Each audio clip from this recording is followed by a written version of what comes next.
Chapter 58. Instead of receiving any such letter of excuse from his friend, as Elizabeth half expected Mr. Bingley to do, he was able to bring Darcy with him to Longbourn before many days had passed after Lady Catherine's visit.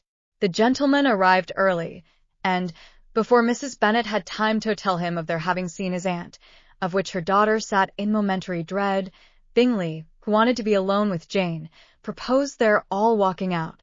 It was agreed to. Mrs. Bennet was not in the habit of walking. Mary could never spare time, but the remaining 5 set off together. Bingley and Jane, however, soon allowed the others to outstrip them.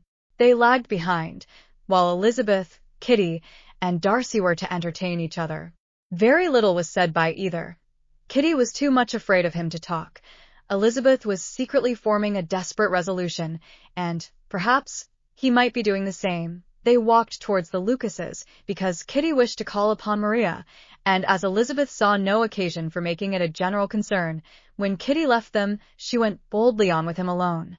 Now was the moment for her resolution to be executed, and while her courage was high, she immediately said, "Mr. Darcy, I am a very selfish creature, and for the sake of giving relief to my own feelings care not how much I may be wounding yours. I can no longer help thanking you for your unexampled kindness to my poor sister. Ever since I have known it, I have been most anxious to acknowledge to you how gratefully I feel it. Were it known to the rest of my family, I should not have merely my own gratitude to express." "I am sorry, exceedingly sorry," replied Darcy, in a tone of surprise and emotion, "that you have ever been informed of what may, in a mistaken light, have given you uneasiness.